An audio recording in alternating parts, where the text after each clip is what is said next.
Innal hamdalillah nahmaduhu wa nasta'inuhu wa nastaghfiruh wa na'udzu billahi min shururi anfusina wa min sayyiati a'malina. May yahdihillahu fala mudilla lahu wa may yudlil fala hadiya lahu. Asyhadu an la ilaha illallah wahdahu la syarika lahu wa asyhadu anna Muhammadan 'abduhu wa rasuluh la nabiyya wa la rasula ba'da. Allahumma salli ala Muhammadin wa ala alihi wa ashabihi ajma'in. Qala ta'ala a'udzu billahi minasy syaithanir rajim. Bismillahirrahmanirrahim. Rabbi shrah li sadri wa yassir li amri wahlul 'uqdatam min lisani yafqahu qawli. Amma ba'd. Yang kami hormati Bapak Ketua Takmir Al-Azhar beserta jajarannya, segenap pimpinan cabang Muhammadiyah yang kami hormati, Bapak Ibu, para jamaah Masjid Al-Azhar dan kajian rutin, mudah-mudahan kita selalu dinaungi oleh Allah, dilindungi oleh Allah, diberikan keselamatan dan rahmat dari Allah Subhanahu wa Ta'ala. Oleh karena itu, marilah kita bersama-sama bersyukur kepada Allah. Nikmat-nikmat telah dilimpahkan Allah kepada kita, utamanya nikmat sehat dan nikmat sempat. Dua nikmat ini yang sering dilupakan orang. Tapi alhamdulillah, kita tidak pernah melupakan dua nikmat yang luar biasa ini. Oleh karena itu, ucapan kita adalah Masya Allah, la quwwata illa billah. Ini adalah apa yang telah dikehendaki oleh Allah. Tidak ada kekuatan kecuali atas izin Allah. Maka kita syukuri nikmat sehat dan sempat ini. Mudah-mudahan Allah selalu menambahnya. Insya Allah kita ditambah sehat, ya ditambah terus sempat, ya, untuk meningkatkan pengabdian kita, ketaatan kita, ibadah kita kepada Allah Subhanahu wa Ta'ala. Salawat serta salam mudah-mudahan tetap tercurah pada Rasulullah Muhammad sallallahu alaihi wasallam. Bapak Ibu rahimakumullah, kita di samping memenuhi hajat-hajat jasmani, hajat-hajat rohani juga kita penuhi. Menawi dahar ingkang arupi daharan-daharan niki secara rutin sampun kita laksanakan. Biasanya pun satu hari satu malam 3 kali. Nah, daharan rohani, nah niki daharan rohani niki kita terus upayakan rohani kita berikan asupan gizi dengan cara tolabul ilmi.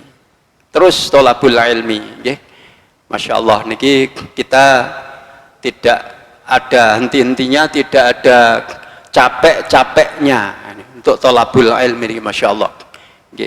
Mudah-mudahan ini kita pertahankan supaya tetap istiqomah di samping kajian-kajian yang sifatnya tatap muka seperti ini, juga kajian-kajian secara pribadi dengan membaca kitab, membaca buku.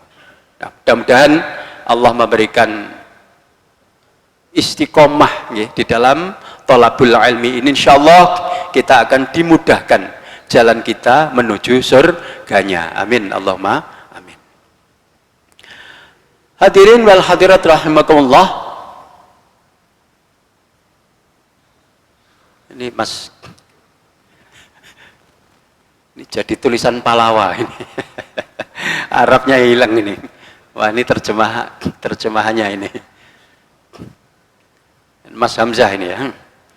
Bapak Ibu rahimakumullah, sebelum kita menyampaikan materi ini, yaitu tentang Kisra merobek-robek surat Rasulullah Shallallahu Alaihi Wasallam dan apa akibat yang dipikulnya. Nah, maka kita kembali sejenak Karena ini ada kaitannya dengan perjanjian Hudaybiyah. Ada kaitannya dengan perjanjian Hudaybiyah. Ini Mas Saman periksa dulu. Nah, ini jadi tulisan Jawa Arabnya. Oke. Gak apa-apa, nanti dia aja terjemahnya saja. Ada kaitan erat dengan perjanjian Hudaybiyah. Dengan adanya perjanjian Hudaybiyah itu, para sahabat banyak yang tidak setuju, banyak yang protes, terutama Umar ibn al-Khattab. Ini protes karena perjanjian Hudaybiyah itu adalah merugikan umat Islam. Tetapi sebenarnya tidak. Pada hakikatnya justru malah menguntungkan umat Islam. Para sahabat tidak tahu, yang tahu adalah Rasulullah Shallallahu Alaihi Wasallam. Maka Rasulullah tetap bertahan, tetap menandatangani perjanjian Hudaybiyah. Nah, ada 4 poin isi perjanjian Hudaybiyah. Ini sebagai simbol diplomasi perdamaian Rasulullah Shallallahu Alaihi Wasallam. Rasulullah itu juga ahlinya dalam bidang diplomasi. Luar biasa Rasulullah Shallallahu Alaihi Wasallam. Siapapun yang diajak bicara itu mesti tertarik. Kalau diajak bicara itu tertarik. Maka setiap ada orang-orang dari luar Makkah yang berkunjung ke Makkah Al-Mukarramah untuk melaksanakan ibadah haji pada waktu yang dulu sebelum syariat diturunkan, ini sudah melaksanakan haji. Ketika Rasulullah masih berada di Makkah, nah itu Rasulullah menawarkan dengan datangnya agama baru, ditawarkan yang akan menyelamatkan, yang akan membawa kesejahteraan, yang akan membawa keselamatan, itu ditawarkan, tidak dipaksakan, ditawarkan kepada mereka-mereka. Nek setuju ya monggo, nek tertarik ya monggo, nek karep ya monggo, nek enggak gak apa-apa. Podo utuhe, cik podo utuhe. Nah itu ditawarkan begitu, tidak ada pemaksaan sama sekali di dalam Islam itu, tidak ada. Ya, Bapak Ibu rahimakumullah, di antara 4 poin isi perjanjian Hudaybiyah itu yang pertama adalah, nah ini, yang pertama ini memberikan hikmah yang luar biasa.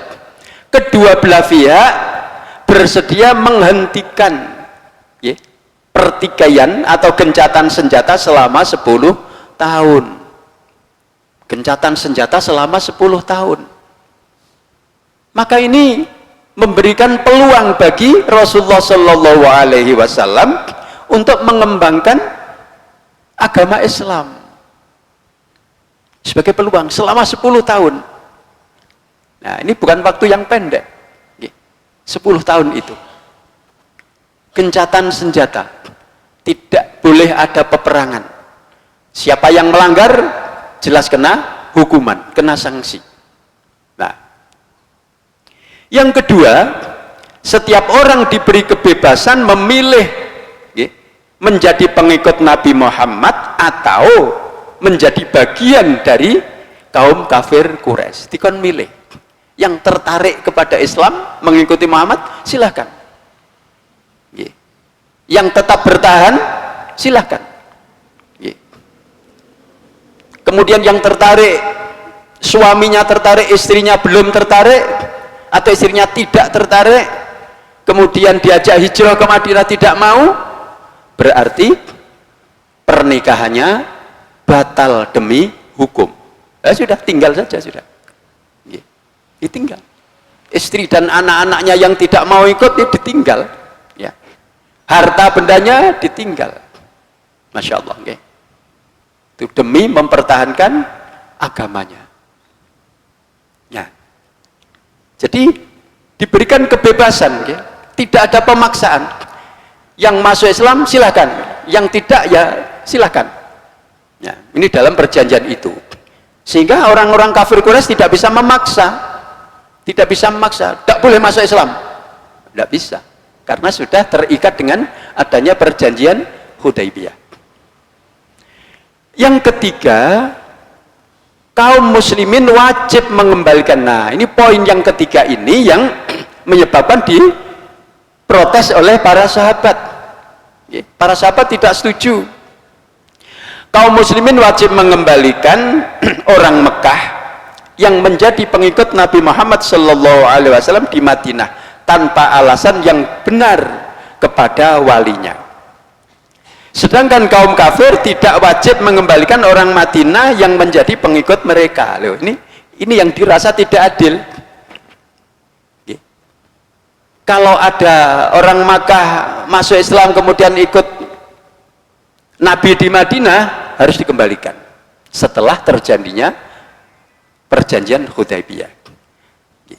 Maka kaum muslimin wajib mengembalikan orang tersebut. Tapi sebaliknya, kalau orang-orang Islam kemudian murtad kembali bergabung dengan kaum kafir Quraisy, maka itu tidak boleh diambil, tidak dikembalikan. Nah, ini yang dirasa berat bagi umat Islam atau para sahabat.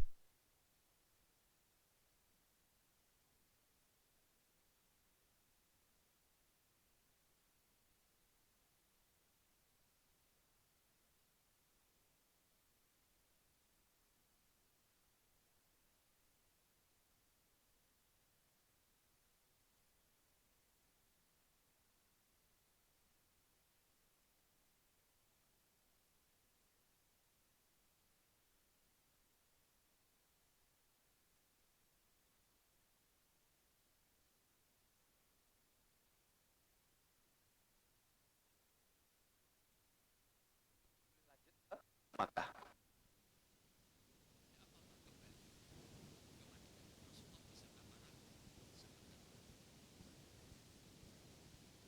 kemudian lama kunjungan nanti pada tahun berikutnya itu paling lama dibatasi 3 hari dan tidak diperbolehkan membawa senjata. Niatnya adalah memang untuk mengunjungi itu ya, tidak masalah.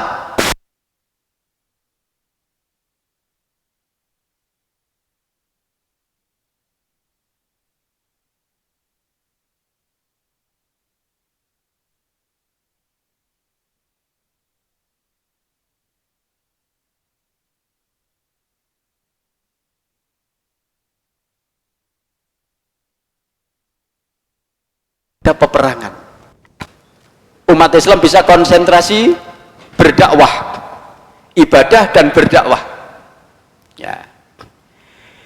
Kemudian yang kedua, pengikut Nabi Muhammad yang jumlahnya semula hanya 1400 Pak ya. Kemudian meningkat drastis, bertambah sehingga menjadi 10.000 orang. Luar biasa ya. 1400 jadi 10.000. Padahal tidak ada paksaan, nah, begitu. Nah, inilah gambaran Islam yang sesungguhnya. Maka sejarah-sejarah yang tidak sesuai dengan catatan ini berarti itu adalah bohong belaka atau palsu. Nah, ini Bapak Ibu rahimakumullah. Kemudian selanjutnya surat Rasulullah Shallallahu Alaihi Wasallam kepada Maharaja Persia. Kenapa disebut Maharaja? Karena Persia itu adalah sebuah imperium besar yang membawahi kerajaan-kerajaan kecil seperti Yaman, Basrah, Damaskus.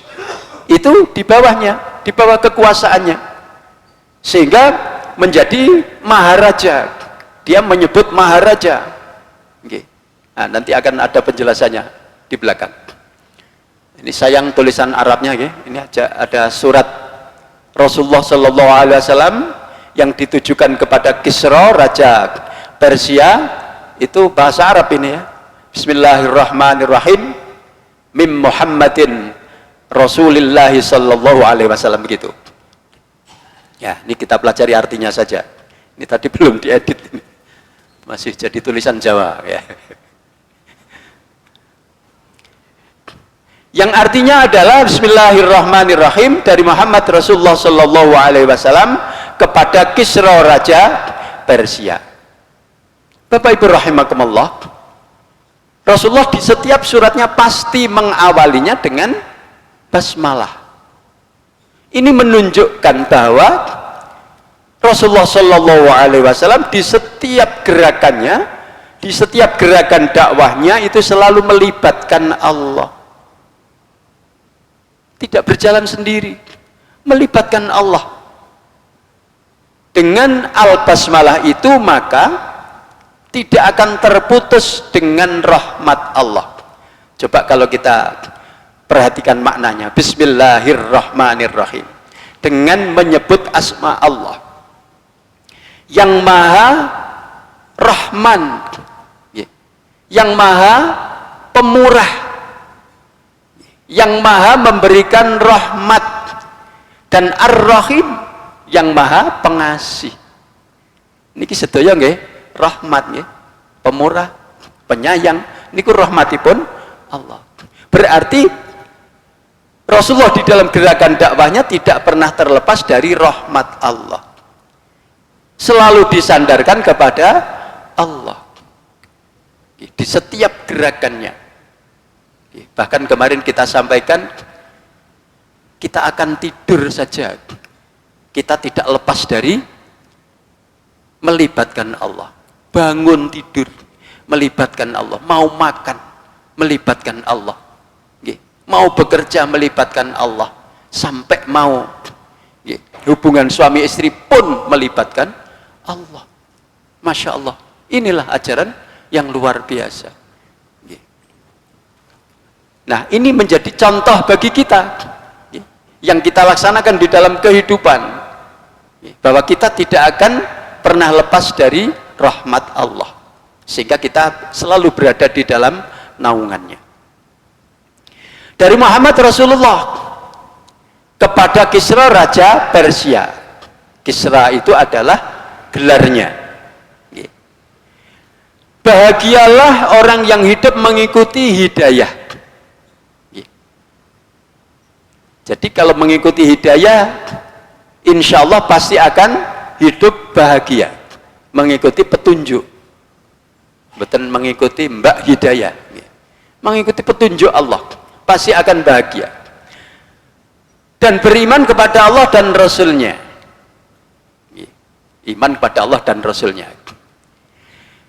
Terus aku bersaksi bahwa tiada Tuhan selain Allah. Tiada ilah, tidak hanya sekedar tiada Tuhan ya, tapi tiada ilah yang wajib disembah, yang layak disembah kecuali hanya Allah. Itu makna la ilaha illallah. Asyhadu an la ilaha illallah. Tidak ada ilah yang wajib disembah. Maka kita tidak boleh hanya bertauhid rububiyah. Tauhid rububiyah.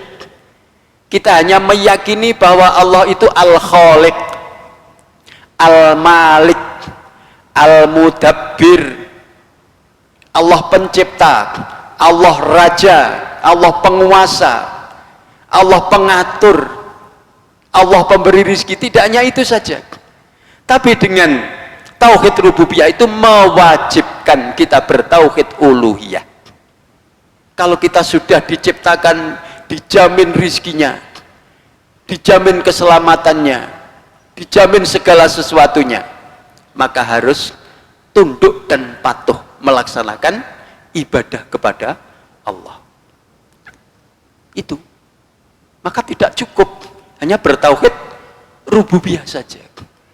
Jadi kalau kita sudah dijamin seperti itu, ya harus melaksanakan ketaatan kepada Allah. Apa perintahnya Allah harus dilakukan. Harus dilakukan. Misalnya kita harus menegakkan Islam dengan 5 pilar, harus kita lakukan.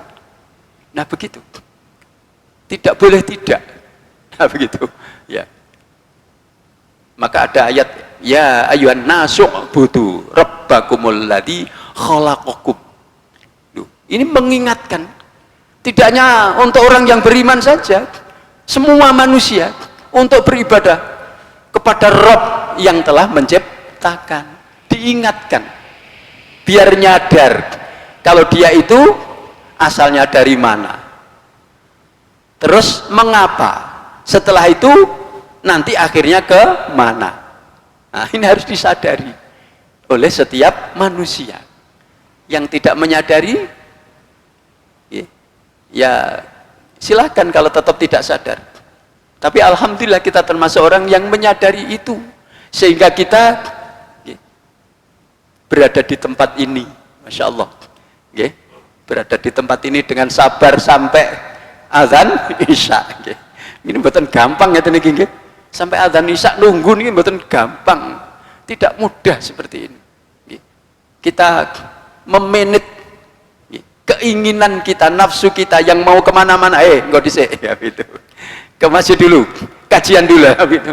Ini menguasai nafsu ini Masya Allah berat. Aku berseru kepada Anda, ini kepada Kisra, agar menyambut baik panggilan Allah. Panggilan Allah, ajaan Allah ini harus disambut baik. Dan aku adalah utusannya. Berarti Nabi Muhammad adalah utusannya, bukan anaknya. Bukan, ya. Nah, utusan saja kepada segenap umat manusia. Ini bedanya. Nabi Muhammad itu diutus untuk segenap manusia. Berbeda dengan nabi-nabi yang dahulu, hanya diutus untuk kaumnya. Misalnya Nabi Musa, wa idh qala Musa liqaumihi ya qaumi lima tu'dzunani, ya qaumi, hanya kepada kaumnya. Di sisi lain ada juga Nabi Syuaib di Madian, ya kepada kaumnya. Begitu, itu dalam waktu yang bersamaan. Nah, begitu, hanya kepada kaumnya. Wa idh qala Isa bin Maryam, Isa bin Maryam juga begitu, diperintahkan juga untuk menyampaikan wahyu kepada umatnya, kepada kaum Bani Israel. Wa idh qala Isa bin Maryam ya Bani Israila inni Rasulullah ilaikum. Ilaikum, kepada kaum Bani Israel. Tapi kalau Nabi Muhammad adalah wa ma arsalnaka illa rahmatan lil alamin. Loh, Masya Allah. Itu Nabi Muhammad sallallahu alaihi wasallam. Nah, ini untuk memperingatkan setiap manusia yang hidup diperingatkan supaya menyambut ajaan Allah, panggilan Allah. Dan orang-orang yang mengingkari Allah pasti akan ditimpa murkanya. Jadi kalau mengingkari ajaan Allah, menentang ajaan Allah, maka akan ditimpa murka Allah. Nah, itu ajaan Nabi Muhammad kepada Kisra. Hendaklah Anda memeluk Islam, Anda pasti selamat. Aslim taslam, itu dalam suratnya itu. Aslim, Islamlah kalian, peluk Islamlah, taslam, pasti Anda akan selamat. Kalau mau memeluk Islam, selamat. Nah, ini. Tetapi bila Anda menolak, fa'in abaita atau idza abaita, maka Anda akan memikul dosa semua orang Majusi. Jadi orang-orang Majusi di bawah kekuasaannya takut kepadanya. Kalau beragama yang lain, kalau mau masuk Islam dihalang-halangi. Nah, ini nanti kalau dia tidak mau mengikuti ajaan Allah, dia akan memikul dosa orang-orang Majusi. Karena dakwah sudah disampaikan.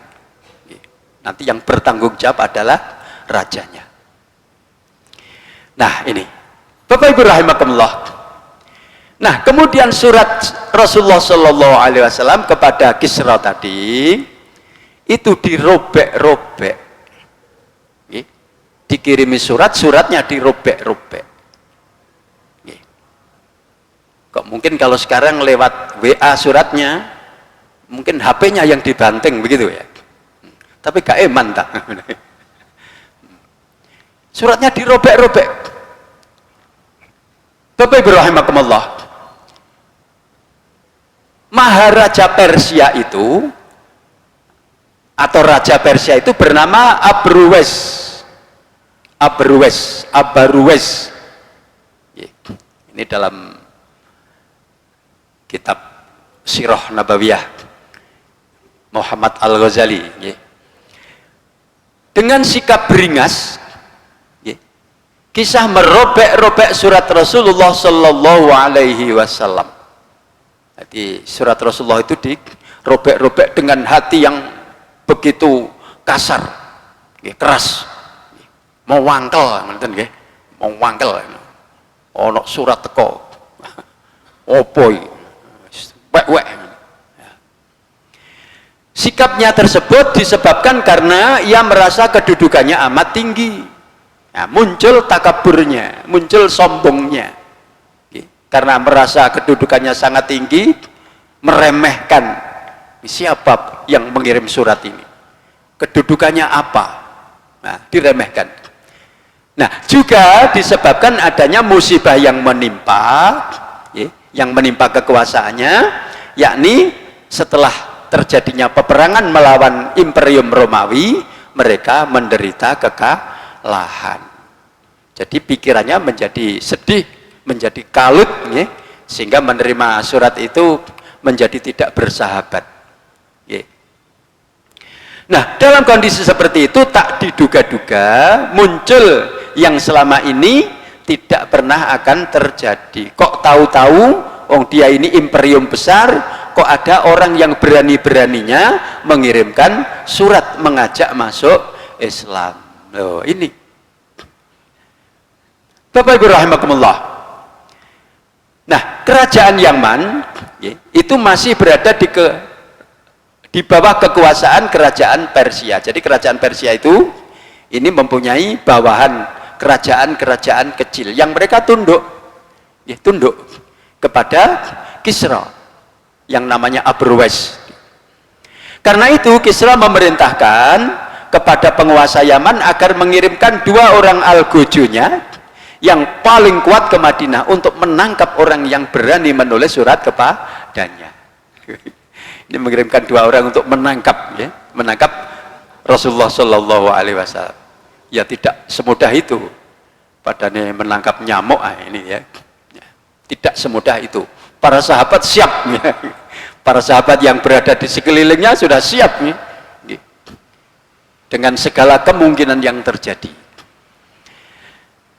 Kisra Raja Persia Abaruwes adalah seorang raja yang berperangai sangat buruk. Karena kedudukannya sebagai penguasa negara membuat dirinya seolah-olah raja dari semua raja di dunia, sehingga mengatakan dirinya menjadi maharaja di raja. Bapak Ibu rahimakumullah. Nah, ternyata yang menyebabkan mempunyai perangai yang buruk itu ya ternyata karena adanya paganisme keagamaan. Karena dia itu tidak punya agama, dia itu hanya menyembah berhala. Penyembah berhala. Jadi penyembah berhala itu ya tidak akan bisa memberikan pencerahan di dalam hatinya. Hatinya ya menjadi tetap gelap. Isinya kekuasaan. Harus menguasai sana, memerangi sana. Sehingga kekuasaannya menjadi luas. Itu. Nah, ini karena landasannya adalah ya memang tidak memiliki agama.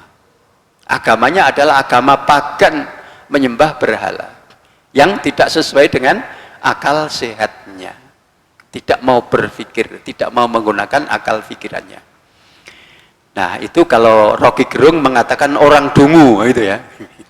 Orang yang dungu dan berperangai buruk semacam itu, jika diserai urusan kenegaraan tentu bertindak main kuasa terhadap rakyatnya dan terhadap apa saja, sehingga bukan hanya rakyatnya yang sangat tertekan, bahkan orang yang paling dekat dengan dirinya pun, yaitu anaknya sendiri yang bernama Si Zubair. Si Zubair ini juga sangat jengkel dan akhirnya mengadakan kudeta. Ayahnya dibunuh. Ini sebetulnya jawaban kontan dari Allah Subhanahu wa taala setelah merobek-robek surat Rasulullah. Akibat yang dipikul, dia dibunuh oleh anaknya sendiri. Bapak Ibu rahimakumullah. Kemudian respon Rasulullah Shallallahu Alaihi Wasallam setelah suratnya dirobek. Menurut sebuah riwayat yang dikemukakan oleh Al Bukhari di dalam Sahihnya, bahwa Rasulullah Shallallahu Alaihi Wasallam mendengar apa yang dilakukan oleh Kisra terhadap surat beliau yang dikirimkan. Rasulullah sebetulnya tidak melihat langsung, karena suratnya sudah diterima jauh di sana, diterima oleh Kisra yang ada di Persia. Kemudian Rasulullah Shallallahu Alaihi Wasallam berucap, yang ucapan itu adalah sebuah doa. Mazzaqallahu mulkahu. Ini yang terhapus ini. Mazzaqallahu mulkahu. Semoga Allah merobek-robek kekuasaannya. Semoga Allah merobek-robek kekuasaannya. Jadi mazzaqallahu mulkahu ini adalah kalimat doa, kalimah doaiyah diucapkan oleh Rasulullah, ya dikabulkan oleh Allah. Buktinya dia sudah dibunuh oleh anaknya sendiri. Nah, setelah penguasa Yaman tersebut menerima perintah, jadi penguasa Yaman menerima perintah dari Kisra untuk segera melaksanakan perintah itu dengan sungguh-sungguh. Kemudian penguasa Yaman itu mengirimkan 2 orang kuatnya, Al-Gujunya, ke Madinah dan minta kepada Rasulullah supaya beliau mau berangkat bersama menghadap Kisra untuk ditanya tentang apa yang telah beliau lakukan terhadapnya. Ya tidak semudah itu. Rasulullah mau dibawa untuk menghadap bersama-sama. Jangan lupa kebiasaan mereka itu kalau misalnya mengajak untuk berunding dibunuh, apalagi diajak bersama-sama berangkat, ya sudah. Jadi tidak bisa dijamin keselamatannya. Nah, pasti akan dibunuh di tengah jalan. Tidak semudah itu. Maka beliau Shallallahu Alaihi Wasallam mengamat-amati wajah 2 orang dari Yaman itu. Jadi utusan 2 orang dari Yaman itu Rasulullah mengamat-amatinya, kemudian beliau mempunyai kesan yang sangat atau tidak baik, ya, punya kesan yang tidak baik bahwa 2 orang sejenis manusia, 2 orang itu sejenis manusia piaraan istana raja. Jadi itu semacam apa ya, pengawalnya barangkali, ya, atau bodyguardnya yang menjaga keamanannya. Atau seperti jagoan-jagoan yang dipelihara oleh sementara wanita asusila. Nah, biasanya orang-orang semacam itu ya suguhannya adalah ya wanita-wanita asusila itu. Nah, berarti semakin jauh dengan kebenaran, semakin jauh. Itu. Penampilannya seram ditambah lagi dengan mental yang bejat. Tidaknya rusak, ya. Nek rusak ngono sih kaya sik biasa, tapi nek bejat itu berarti rusak parah. Ketika Rasulullah Shallallahu Alaihi Wasallam melihat kumisnya, nah ini kumisnya itu dipelintir, dipilin, ya. Biasanya ya itu kalau di film-film itu kumisnya itu dipelintir gitu, ya. Nah, dan pipi tercukur bersih, jadi jambangnya, brewoknya ini tidak ada, ya itu. Beliau merasa muak melihat mukanya. kemudian bertanya, atau beliau bersabda, celaka kalian. Siapakah yang merintahkan kalian berbuat seperti itu? Dua-duanya menjawab, Tuhan kami yang memerintahkan kami berdua. Yang dimaksud Tuhan di situ adalah Kisra. Jadi Kisra itu dianggap Tuhannya. Itu ya. Nah, Bapak Ibu rahimakumullah, mempertuhankan manusia saja merupakan kesesatan pikiran. Berarti pada zaman dulu itu menuhankan manusia. Itu adalah pikiran yang sesat. Dan setelah agama Islam tersebar luas, sudah tersebar luas, maka lenyaplah pemikiran yang tersesat seperti itu. Tapi sisa-sisanya masih ada. Ciri khususnya masih dipertahankan di zaman modern. Apa contohnya? Misalnya adalah seorang raja disebut dengan paduka yang mulia. Jadi paduka yang mulia ini berarti bertindak semaunya, itu sudah ada, tidak ada tuntutan, tidak ada tanggung jawab. Itu. Jadi kalau sudah seperti itu berarti ya kebenaran-kebenaran sudah dilanggar semua. Apakah sekarang masih ada contoh seperti itu? Nah, ini di lingkungan hukum ya, di lingkungan hukum itu masih ada itu. Hakim-hakim itu disebut dengan yang mulia. Makanya yang mulia ini ya bisa memutuskan saksi dibatasi. Mestinya saksi kan sebanyak-banyaknya gitu. Saksi dibatasi, waktu dibatasi. Sehingga untuk berdebat sudah tidak ada waktu, ya kalah sudah. Nah, model-model seperti itu. Ini berarti warisan pada zaman dulu. Sebutannya yang mulia, wis sudah berarti ini semuanya tergantung kepada palunya hakim. Kalau palu sudah ngetuk ya sudah selesai. Yes. Menang ya menang sudah, meskipun meskipun ya betul. Nah ini ya Allah, naudzubillah min dzalik. Ya. Ya. Jadi kalau sudah disebut paduka yang mulia tidak boleh dituntut sudah. Ya. Menghapuskan hukum-hukum Allah diganti dengan hukum-hukum manusia menurut hawa nafsunya, sehingga para pendukungnya itu menjadi membengkak, sedangkan rakyatnya mengempis. Mereka menjadi jaya, kaya raya, rakyatnya menjadi menderita. Loh, ini ternyata sinyalemen Muhammad Al-Ghazali ini luar biasa ini. Ya itu terjadi, sekarang ini terjadi. Nah, setelah Nabi SAW mendengar jawaban itu, beliau memerintahkan dua orang itu untuk segera pulang, kembali ke daerah asalnya dan menghadap kepada penguasa Yaman. Beliau berpesan, katakan kepada penguasa Yaman sebagai berikut, Tuhanku telah membunuh Tuhannya tadi malam. Ini yang diucapkan Rasulullah. Tuhannya yang namanya Kisra Abrwes sudah dibunuh oleh anaknya sendiri. Rasulullah tahu sebelum utusan berdua itu mengetahui, dan bahkan penguasa Yaman belum tahu. Rasulullah sudah tahu, sudah mengabarkan itu. Ya Allah, Tuhanku, maksudnya Allah, Tuhan Nabi Muhammad telah membunuh Tuhannya tadi malam sudah dibunuh oleh anaknya sendiri.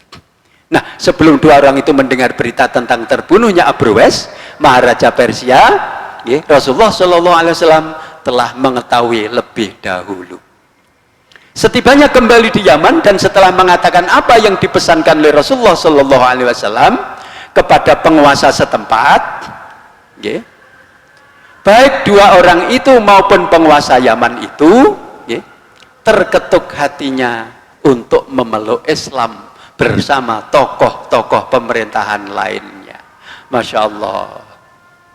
Nah, itulah keajaiban, mukjizat yang diberikan Allah kepada Rasulnya, bahwa Rasulullah SAW di dalam berdakwah itu selalu dilindungi oleh Allah, selalu diberikan perlindungan, pertolongan oleh Allah.